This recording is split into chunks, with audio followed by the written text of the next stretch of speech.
Welcome in, everyone. You are listening to the Authority Podcast here on the B Podcast Network. Thanks, as always, for being with us. Pleased to have you here for this conversation with my guest, James I. Bond.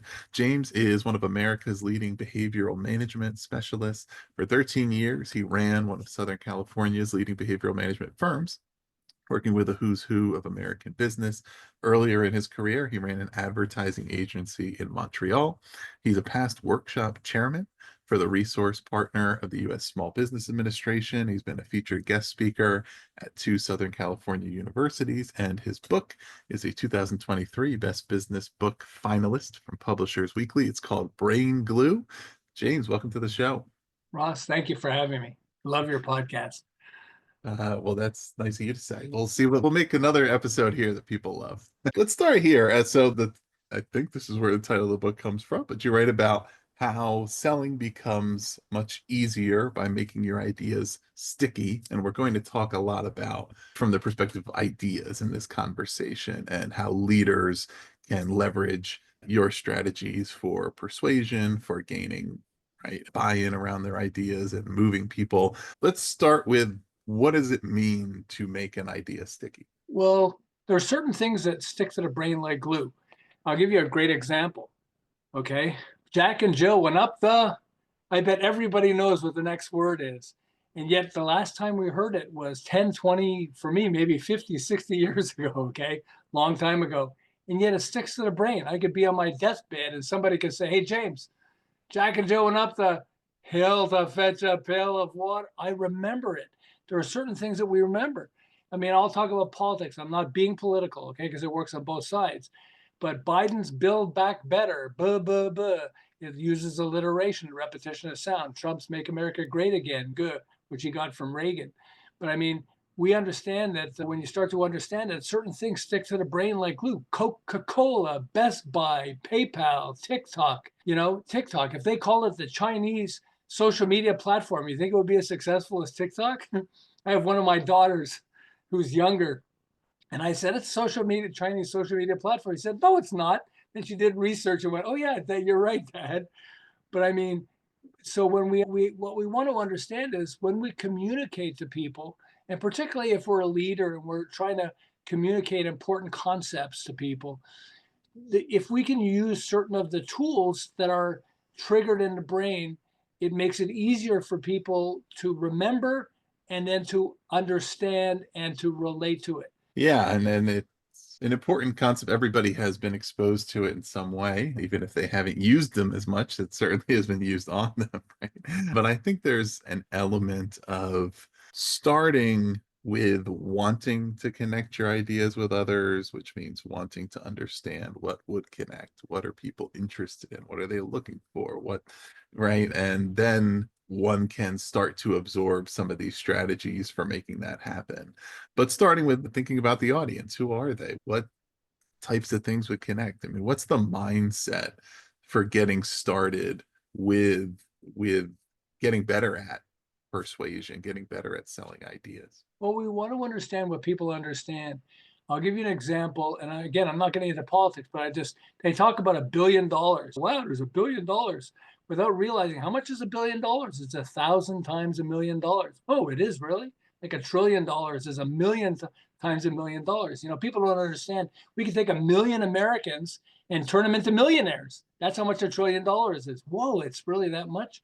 There's a quote that says the average American consumes more than 2.5 million plastic bottles. Well, sorry, Americans consume 2.5 million plastic bottles every hour. Sounds like a lot, doesn't it? What if I told you that's enough to reach the moon every 3 weeks?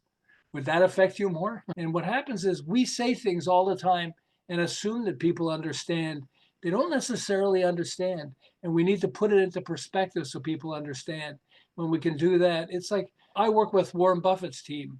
And Warren Buffett has this great line. He said, "Only when the tide goes out do you discover who's been swimming naked." Now, naked is a trigger word. So what did he say? But when you think of that, what you start to understand what he's really saying is only when times get tough do you discover who's capable and who's not capable. But psychologically, we understand on a psychological standpoint that people don't always necessarily understand something if we're saying it logically. And we want to understand that it's the emotion centers of the brain that when you trigger the emotion centers of the brain, you have a better chance of getting people to understand what you're saying. And if I can give you just one quick example, because when I started to understand this, I'm originally from Montreal. And so I had an advertising agency and I had an opportunity to win the anti-drug campaign because I had worked with major clients, Kraft Foods, Timex watches, Avon Cosmetics, Abbott Seagram's, their world headquarters is there. They said, yeah. And they sort of pushed me in to say, you guys, you're really good. See if you can come up with a way to talk people out of why they should be not using drugs. And so I came up with powerful, logical reasons why you should not do drugs. And we lost. And who did we lose to? The guy holding the egg saying, this is your brain, and cracks the shell and drops the egg into a sizzling frying pan. This is your brain on drugs. Any questions? And it scared me. First, because I knew this was infinitely more powerful than what I did. But second is this was emotional selling, and I didn't understand how to do emotional selling. So I started saving things that were emotional selling that I could see. And it wasn't just ads. Even though I had an advertising agency, it was things like ask not what your country can do for you, ask what you can do for your country, from President John F. Kennedy. That's something called chiasmus. I didn't even know what chiasmus is, but it's a tool like all for one and one for all. You know, when the going gets tough, the tough get going. It's a flip, okay? Malcolm X said, we didn't land on Plymouth Rock, the rock landed on us. And because he said it that way, he said, when you stand for nothing, you'll fall for anything. And when you hear it, that if he says, come on, guys, you got to stand up for something really important, that doesn't resonate as much as using a quote, you know, when you stand for nothing, you'll fall for anything. And it's just, these are tools that stick to the brain. And just one last thing on this. So 10 years later, I moved to Southern California and I met John Gray. And John Gray was telling me his history. He wrote a book called Men, Women, and Relationships. And people who read the book loved the book, but almost nobody was buying it. But they said, wow, this is the most incredible relationship book ever. So there's a whole story of how he came up with it. But he changed the title to Men Are From Mars, Women Are From Venus, and sales skyrocketed. It floored him. He went from 20,000 to 50 million books sold. And this isn't just about selling, but just to understand this, that it's a metaphor. And metaphors is one way that you could help people to understand a concept that's very important. We had a behavioral management firm, and people would say, we would sit because we had PhDs in psychology and organizational development on one side, 22 of them. Then we had senior execs from major firms like Ernst & Young and McKinsey and stuff like that on the other side. And we would sit and they would talk technically to a client, and you could see the look on a client's face where they're going, well, it's really technical. I don't really understand what you're saying, but I guess if you guys can do this, then you're fine, okay? But we realized that we had to come up with a metaphor to explain what it is. So we said, a coach can get you to do more push-ups than you could do on your own. Well, we can get you and your people to do a bigger projects than you could do on your own. And by using the metaphor, suddenly they went, that's interesting. I said, yeah, come on, Ross. 2 more push-ups. You can do it. 1 more push-up. Yes, there we are. We can get you to do it. Well, we do the same thing in a different way, but using psychology, you know, behavioral management, we can get you and your people to tackle a bigger project that you could tackle on your own. And so like metaphors is one of many tools that really help people understand what it is that we're trying to accomplish. You mentioned the $1 billion, and I can't remember the exact numbers, but it makes me think of an effective technique that I've seen where sometimes people say, like, most people don't really grasp the difference between $1 million and $1 billion. And it's Right. something like if you have $1 million and you spend $1,000 a day, you'll run out of money in 2.5, 3 years. If you have $1 billion and you spend $1,000 a day, you'll run out in 3,000 years. Right? That's right. That's how much more it is. And that's not, I don't know if that's exactly one of these techniques, but it's kind of thinking about, okay, if I just, there's a lot of ways that you can try to explain that or try to emphasize, no, it's a billion. And a lot of people, they're all big numbers, and it just the difference doesn't totally measure up. But if you find a way to really illustrate, no, like, this is how much more this is than that. And I guess another way they say it with that, the numbers, is if you have billion and you take away $1 million, you still have about $1 billion. Hey, You know, really, a billion is 1,000 million. So you right. take away one, so it's 990. Yeah. But an interesting issue, and this is for us, it was profound in working with our behavioral management company, is that particularly executives have difficulty saying I don't know or I don't know how. People, if somebody keeps saying I don't know or I don't know how, you start wondering, they worry that you start wondering, like, how come we hired this guy? He doesn't seem to know anything. When in fact, if you're growing a business and you're trying to tackle things that you've never done before to try to grow the business, of course you're doing things you don't know or you don't know how, and ask for feedback. Don't be afraid to ask for feedback. But because I work with senior executives, we had that issue. But this applies to almost everybody. You talk to people, I talk to people as a leader. We talk to people in a company or people at home, even family members, and we think they understand what we're saying, but they don't always understand what we're saying. And that's why we need to make sure that ask feedback, get feedback from people. Like one of the most powerful tools you could use in human interaction. So what do you think the most powerful tool of human interaction is? I'm using it now, aren't I? What am I doing? I'm asking questions, aren't I? Because questions trigger the part of the brain that wants to answer it automatically. And so there's something called simple reflexive questions. Isn't it, doesn't it, shouldn't it, don't you agree? Are simple reflexive questions that you add to the end of statements. So I had a friend come over and we're going to throw a football around. And so I said to him, so normally I would say, oh, it's a beautiful day. Let's go play. You want to go throw a football around? That's what I would have said to him. But I said, it's a beautiful day, isn't it? Just because it's wired into me. And he goes, yeah. And what does that mean? Does that mean yes, or does that mean something else is going on? Yeah. So I said, why, what's wrong? Nothing. No, what? It's okay. It's okay. And I said, no, what? He said, oh. And he starts telling me about he's having a relationship with his wife that is falling apart and he's afraid they're going to have a divorce. And we had a really nice chat over it. We actually had a great time. But when we're talking to people, we assume they're listening. We assume they understand. But if we add simple reflexive questions, does that make sense? Do you agree? What do you think? Isn't it, doesn't it, isn't that good? Isn't it, doesn't it, shouldn't it, don't you agree?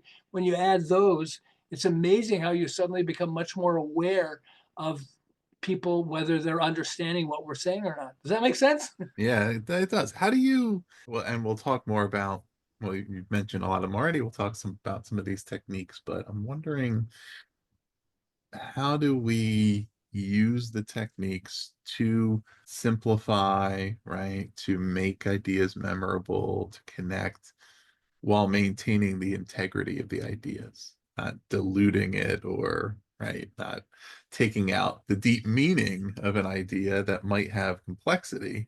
But if we explain it in a overly complicated way, nobody's going to remember what we said. I'm wondering if there's an approach to saying, how do you put your ideas through the filter, I guess, and make sure they come out on the other side still representing the idea. Well, let me give you some people like Einstein and Richard Feynman, who was a Nobel Prize Mhm. winning psych in physics. So they use a tool called, so we're always trying to communicate, or almost always trying to communicate. In our own mind, we have all this understanding, but when we talk to somebody else, we assume they have the same understanding as us, but it isn't always true. And so if you can use a tool like a rhyme or a chiasmus, and it works. It sticks to the brain, and then people go, huh, interesting. Okay. And I'll give you some examples. Einstein said, stay away from negative people. They have a problem for every solution. Okay. It's a flip. He liked the chiasmus, which is the flip. He said, what is right is not always popular. What is popular is not always right. When you hear it that way, it's easier to understand and to relate to than, hey, come on, guys, what's right isn't always popular. So you're going to Yeah. hear it and go, okay, fine. But when you put it into this phrase, it sticks to the brain. And the brain, there's certain things that the brain can't relate and learn everything because there's only a limited amount of space and Right. capability that we have. And so what happens is there are a lot of things that somebody says to us, and then 2 days later or 2 hours later, sometimes we forget what he said. Well, I kind of remember what he said. Let me think about it conceptually. But if you can trigger a part of the brain that actually holds it, it becomes easier to relate to. I'll give you, here's Richard Feynman, okay, the Nobel Prize guy. He said, I'd rather have a question that can't be answered than, sorry, I'd rather have questions that can't be answered than answers that can't be questioned. Now, that's quite profound if you think about what he's saying. Yeah. He's saying, guys, I want you to have an open mind to this. Okay. But if he said that, maybe they'd relate, maybe they wouldn't. But it helps more when he says, I'd rather have questions that can't, I mean, going through that phrase, I'd rather have questions that can't be answered than answers that can't be questioned. It makes the point more. He says, knowledge is not free. You have to pay attention. Free pay. Okay. The opposites. And it's just, and he would do this all the time, just like Einstein would. And they understood, as I'm learning and sharing with others, that, yeah, there are certain things that relate more, that stick to the brain. We don't realize it until I mean, I do it on the product side. So I understand, you want to wake up the brain. I have a TV next to my computer. I never have it on, but this one day I had it on for some bizarre reason. But I wasn't watching it. And they had a famous baseball player, I forget who was talking. And it was for a product called Blue Emu, which is like you rub it on your arms and your joints when you feel arthritis and stuff like that. And so he's talking, and then he says, Blue Emu, it works fast and you won't stink. What did he just say? And from that moment forward, I was really paying attention because I want to know, what is he talking about? Okay. And it's just trigger words. I'll go back to the naked thing. I mean, these two guys in Southern California created a juice, and they were competing with a major juice called Odwalla that was owned by Coca-Cola. It's still owned by Coca-Cola. So it's they've got tons of money to spend on advertising and everything else. So these guys recognized, we don't have the money to compete with Coca-Cola, but we want to get people, wake them up. Like, hey, it works fast and you won't stink. What? So you're in a store. What is it? So they decided to call it Naked Juice. Okay. And Naked Juice passed Odwalla to become the largest selling natural juice in America. But what they did was they recognized we need to wake up the brain. And so even though I look at the marketing side, so we talk a lot about marketing side, this is about persuasion. This is about talking to my kids and my family. This is talking about, if I say something, they go, okay, Dad, okay, fine. I mean, my kids are in their 30s now, but they're still, okay, fine. But if I say something and it rhymes, or a chiasmus or some of the tools, that it really helps. So I would say brain glue. So why brain glue? Because plain glue doesn't stick to the brain. Okay. Or how about this? Switch your pitch if you want to get rich. Okay. And I was thinking, what's rhymes? So what am I doing? I want a more advanced phrase. So I said, it really pushes passion, desire. Another word for passion is desire. So brain glue helps you light the fire of desire in your buyer. Now it sticks to the brain. It's a little easier to relate to. And in the beginning, I started to understand, like I was talking about, men are from Mars, women are from Venus, and those types of things, that's metaphors. But as I started uncovering these tools, I started recognizing O.J. Simpson was on his way to a murder. He was going to be thrown in jail for murder, right?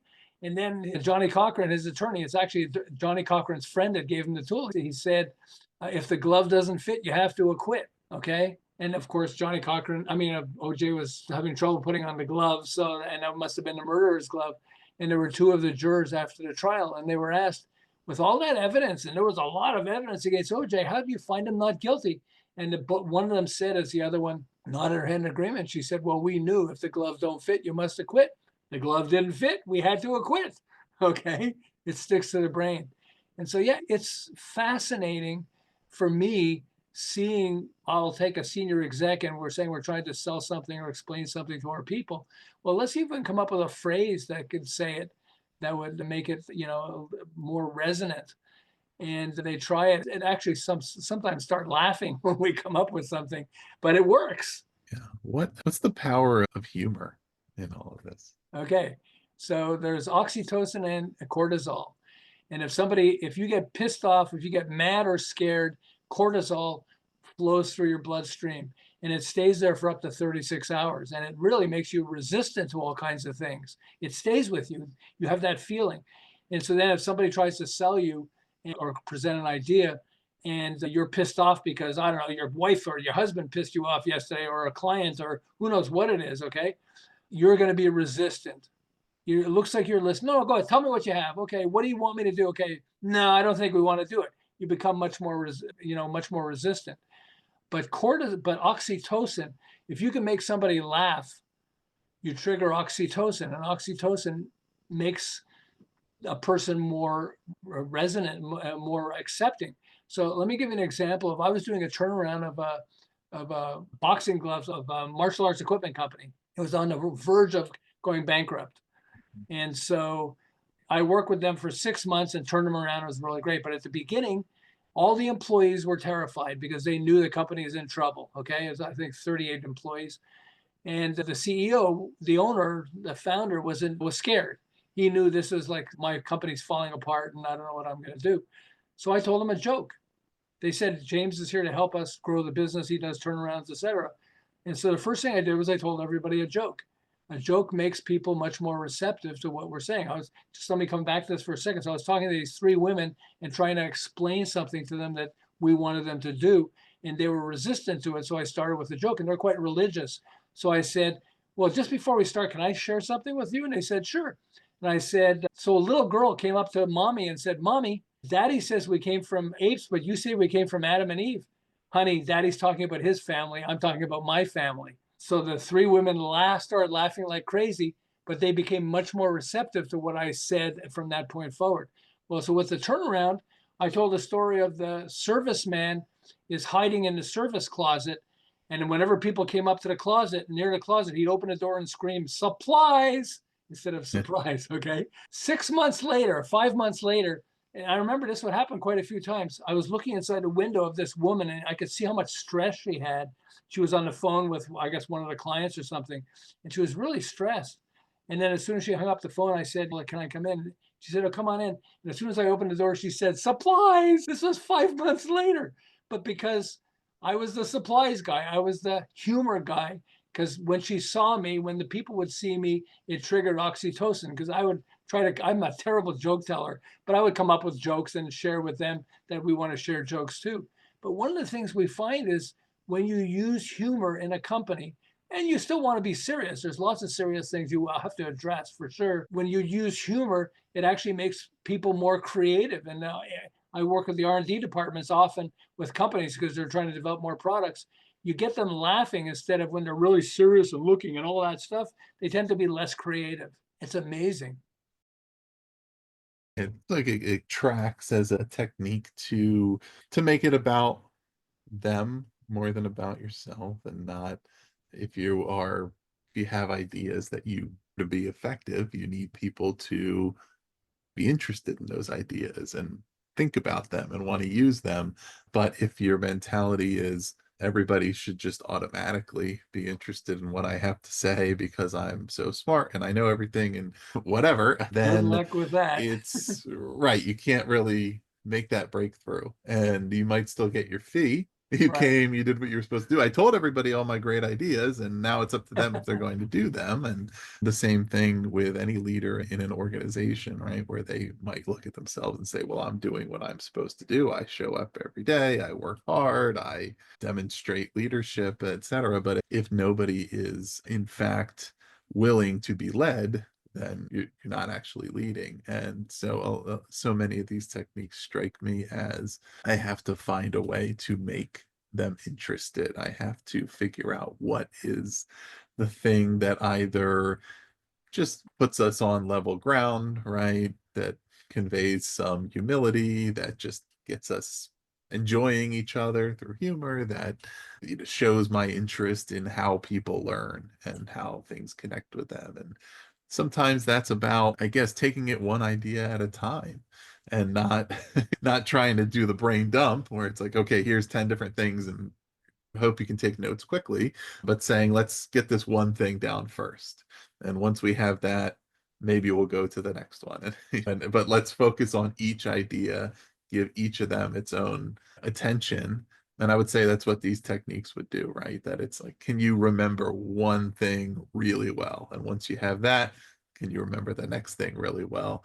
And then you can build from there. And if you remember the core principle, you can learn more of the details around it. But we need to start with treating each of those ideas like they're precious and valuable in their own right, and being willing to, I guess there's times where it's being willing to or having the confidence to not appear as, I don't know, impressive or like that it might impress people if you use a lot of big words and you're able to communicate how smart you are, but they might not necessarily learn anything. But if you say, let's simplify, let's get it down to its core concepts, let's make it memorable, let's use some techniques. Sometimes people don't, in the moment, necessarily understand or appreciate what they're getting. I've seen examples before where it was like in ministry, for example, right? Where there's different styles, but in the moment, the person who really has a whole bunch of different ideas and can go into a lot of depth, that it's very impressive. And then a day later, you might not really remember much of what that sermon was about, for example, versus the one who kind of has three key points and is repeating them and reiterating them. It's while you're sitting there, you're okay, I get it. But then you actually do get it, right? Because the next day you'll remember what that was about. And so sometimes you have to understand, okay, the people I'm talking to right now, and maybe they do or maybe they don't understand what this is all about. But tomorrow, when they still remember the ideas and when they're able to do it, it will have been a success. And so I think it really all tracks back to, again, particularly when we're talking ideas and it's intangible, right? That the results are in whether or not people were able to use those ideas and act on them. It's different than, selling a product where the results are, did people buy it? And so it really does take that reflection and that follow through and that to say, okay, I was successful in communicating this if people receive the message. Right. Right. Well, and I want to go back to the humor thing just for a moment, but saying when cortisol goes through and we don't, when we're talking to somebody, we don't understand this. But if somebody gets mad, if I make him really pissed, you better listen to this. Okay, come on. It shuts down many parts of the brain. And so it becomes more resistant to what we're saying because it's like it's shutting down the brain. But you don't just have to make a person laugh. There are certain things that you tell a person that are fascinating, that trigger oxytocin, that make the brain open up. And what you want is you want all these different parts of the brain to open up, particularly the emotional sides of the brain, because that's where decisions are made. There are major studies that were uncovered that more than 90% of all decisions that we make are emotional, even financial decisions. And so what we want to do is we want to open the person's mind when we're talking to somebody. If we're, as a leader, we're communicating on a regular basis. And so we want people to understand things and give us feedback and let us know what's happening, et cetera, and be honest with us, et cetera. And we want people to, if we feel that we're following something that's valuable. I saw a guy that had a t-shirt that said, life sucks and then you die. And I'm like, no, I know somebody who could use that t-shirt, by the way, but most people know this is our life right now. And so if we're trying to communicate something, we want to make sure that the person is receptive to when we're Mhm. talking. They don't have to totally agree with what we're saying, but they have to be open, have an open mind to be receptive. Otherwise, we're talking and nobody's listening. We think they're listening, but they're not. Yeah. How does your background in behavioral management help you in conveying these techniques and using them to effect? I'm fascinated by the concept of human behavior and understanding. The first thing we have to understand is what people are resistant to. We pick goals, and I'll go back to this piece I was talking about with people resisting telling you I don't know how. Okay, that's part of it because so we say I want you to go from this point to this point. We're going to turn this company from a $10 million company to a $100 million company, whatever else. So the first thing they're going to say is, okay, sure, yeah, let's go. But in their mind, they're going, ooh, I've never done that before. I don't know all the things that we have to do and everything else. And it's scary. We don't realize it, but it is. We have, like, I work with famous people. I've worked with Saul Price, who founded the Price Club and Costco and all that stuff. And he brought me in, he and his team brought me in because the city of Burbank hated Costco, even though Costco was the largest taxpayer for them. And so because of that, the mayor of the city of Burbank said, I don't want him building a shopping center for us. Okay. And so he used me to convince them it was a $500 million shopping center to do this. So what do I have to do to talk a guy who hates them? And I don't know why he hated them because they were the largest taxpayer. I mean, it's amazing. And he was a reasonable guy, Saul Price. But this guy, for whatever reason, something happened and I hate the guy and I don't want him building a shopping center. Okay. Even though it's going to help you guys, I don't care. It just, there's something that's locked up in his brain. And the first thing the first thing I recognize I have to do is open it up. And here's one of the tools is you could talk about what they're saying. I mean, like I'll say it to you. That's a green shirt you're wearing. That's really cool. You look awesome with that shirt. Would say to him stuff that was not related. He knew I was representing Saul Price, but as I was talking to him, I started saying things like, I was reading about your son or his daughter, and it's amazing. So he was expecting me to come out and fight. Come on, you got to let me do this. But I was opening his mind basically to make him, more willing to chat. And then we started chatting and he started telling me personally some things. I don't want to go into it, but some of the personal things of why he didn't want to do it and everything else. And I talked him into it and we got half the shopping center that Saul Price is allowed to build.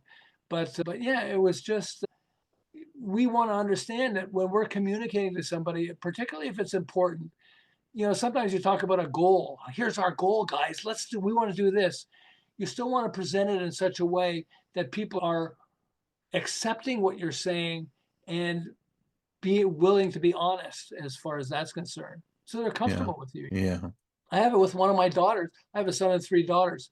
And our middle daughter, we gave her the initials LA for Lauren Asia, AJA. So we knew when we moved from Montreal to Southern California, how old is Lauren? That's how long we've been here. But Lauren told me, finally, she said, I'm the quiet one. And you're a consultant, so you ask questions all the time, but you never listen to me. I said, what? I'm supposed to be this like I'm behavioral management specialist. We work with all these companies and everything. And here's my daughter telling me, she said, you're always trying to solve my problem instead of just listening. If I say something, by you solving my problem, trying to solve my problem, it's like you're saying, you're stupid and daddy's smart. And daddy's going to tell you how to solve the problem instead of just saying, I know you're really smart. What do you think? And let me just tell you what's going on, or just shut up if I'm talking to you instead of trying to solve my problems. And I love her dearly and I've worked hard to improve that. But I had to learn that I was having this relationship issue with her, and not a terrible one because it wasn't so big and something terrible happened. It was subtle. And yet it was Yeah. profound as far as the relationship that we had. And that Yeah. has helped a lot. Yeah. Yeah. I mean, I think that's an important point at the end there is that a lot of persuasion is not about persuading. It's about opening people up to the possibility of seeing another view, right? Or just being willing to engage with that idea. Very few people really want to be persuaded, but most people want to be right. So we need to give them an opportunity to discover what the right answer is, right? And sometimes that's the subtlety. I think that's a lot of what these techniques can do is it makes it kind of inescapable, but it's not confrontational for the most part, right? It's something that a lot of it's aspirational or it's kind of once it sticks in your brain, right? It's hard to get it out of there to say, oh, I thought this, but now I just can't get this other idea out of here. So maybe that's right. But certainly the behavioral management part of it, just having a conversation, determining if there is a moment to attempt to persuade this person, it has to be the right moment. If I just go right in and I start to make my case, okay, here's why I'm right and you're wrong, here's all the things, you're not going to move them at all. You're probably entrench them further because I don't like you. I don't like the way you approached me, and I don't care what you have to say. And I'm sure we all know examples of that where you would think, man, how this person, they just, what is going on? They don't seem interested in any evidence, any information. They're just entrenched, and there's no way you can't confront that person immediately with an alternative case. You have to be patient, I guess, right? And say, when is the time where we can have this conversation? What are some ideas I can plant? If I have trust in the fact that I do have a solid idea, solid argument. I'm confident in that. and I know that that will eventually speak for itself. But it has to be the right time and the right moment, right? But I think those are a lot of important things when it comes to persuasion, the science of persuasion, like what it means to persuade that, especially to change perspectives around some of the connotations of what people think about, either that it's pushy, that it's quote unquote that salesy thing. Why some people have some anxiety around sales, either be doing sales or feeling like they're being sold to. It's because they probably have, the way I say it is like, why is the stereotype of the uncomfortable sales situation around that used car salesman? What is it? It's because the implication is that the person knows they're selling you something that you really shouldn't buy, right? Right. It's I'm selling you something that has a problem with it and I'm trying to get you. But if you have something, whether it be an idea or a product or a service or whatever, and you know that it's quality, that it's serving that person if they have it, you should feel totally confident, and you should feel confident to just speak on the merits of it, and you find a way to have them understand that. But you have to have some naturalness to that approach, I would say. But I think that's all important here, and bringing it back to our listeners, because I'm sure there's people out there who think, I'm not good at this. I don't really even know if I want to be good at persuading, right? I just, every time I'm trying to do it, feel great about it, or I feel like I'm trying to twist people's arms, right? And if we were to visualize it, it's instead of having these oppositional forces, and I think one thing and you think the other, and let's go head to head and debate it. Let me put an aspirational target out here. Let me change what we're looking at, and then we're both saying, "Hey, what if we go toward that idea? Isn't that an appealing idea, right?" So it doesn't have to get into right, wrong. You're doing this, do this instead. It's just, hey, wouldn't this be interesting if we did this? Like, or isn't this a great idea? Or isn't this something that makes a lot of sense? And then it allows people to just kind of not worry about what they were doing before, thinking about, and focus on the new idea and focus on that. It's a way to, for those who have felt like they have struggled with this in the past, or have even, like, had a feeling where they were uninterested in it, or felt like it was just not something they wanted to do, that there's a different perspective on what persuasion can be, and understanding that if you're persuading people toward a common goal, toward a mission, toward really being motivated to act on positive things, then it's important to be able to persuade. Well, there are two pieces to this. One is one of the most powerful tools we can use when we're trying to persuade someone is a sandwich, if we're trying to criticize somebody, where you say something positive and then you give them the feedback and then you tell them something positive. Oh, I love working with you. You're just one of the smartest people we have here. But you did have a problem with that product that you were doing or that thing that you were doing. And I think that we want to talk about that. But I want to let you know that I love working with you. Okay, so it's sandwich. Mhm. And that's the first thing. The second one is, which sort of goes along with this, is so I'm supposed to be this expert in marketing and obviously because of persuasion management and everything else. When Steve Jobs came up with a camera on the phone, I said, what a stupid idea. Who needs a camera on a phone? Boy, it was like, you should see how many pictures I have on my phone. But some of the greatest ideas, Steve Jobs loved Henry Ford. Henry Ford said, if I did what everybody asked, that I would have created faster horses, Yeah. not cars. Okay. And so we want to understand that in our life, if we do the same thing throughout our life, it may feel secure, but it also may feel tremendously boring. So what we want to do is we want to train ourselves and others to be able to move up, to be better, to enjoy, as the Japanese call it, the kaizen, which is continuous improvement, continuous getting better with what we're doing. And in order to do that, you want to create that environment with everybody that you're working with. Hey, we still want to be careful with what we're doing, but we still want to move to the next level or try stuff that we haven't tried before and see if that works, how that works. And then if somebody presents something that we don't totally agree with, let's say it was Steve Jobs saying, I want to put a flashlight on a phone. It's like, who wants a flashlight on a phone? And now we live by it, you know. I got on this call today because my timer went off here. It's like everything. I sleep with and wake up with my phone. I mean, but who would have thought that's what you want to put on a phone? And it's just our whole life is about. So I think of the things that my kids went through were different than what I went through. My grandfather, before he died, he was born in 1900. He said, I remember when somebody would drive a car into our neighborhood, I would run forward with all these other kids and scream, tie your horses, tie your horses. And I'm like, what? And I never realized, wow, he went through a time when people didn't have phones, cars, anything else. For us, so we're getting older, but pretty soon, certainly our kids or that generation is going to be surrounded by robots, AI and robots. I mean, Mhm. it's just like everything changes. And so we have to understand that if you think everything is going to stay the same, it's not.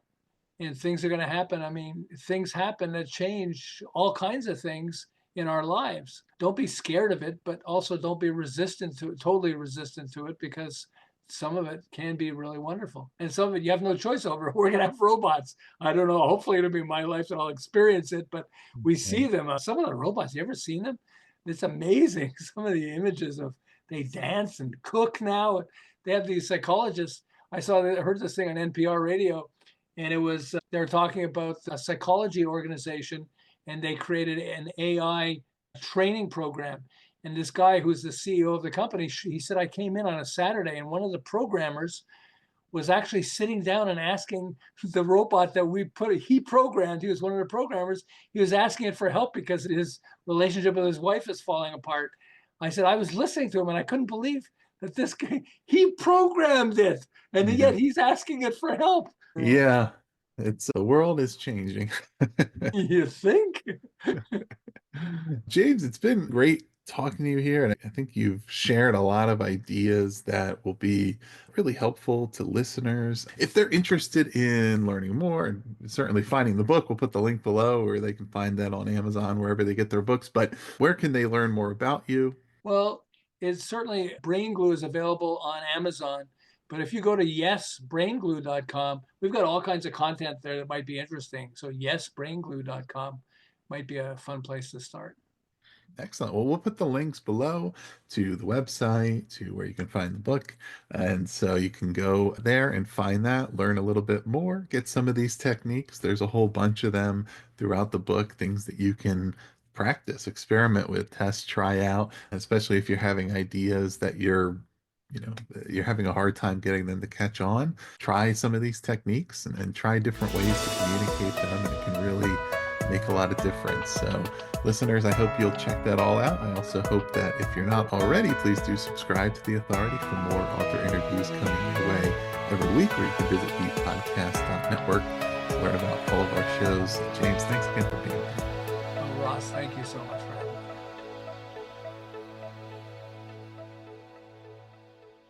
This episode was edited by Gage Sanderson.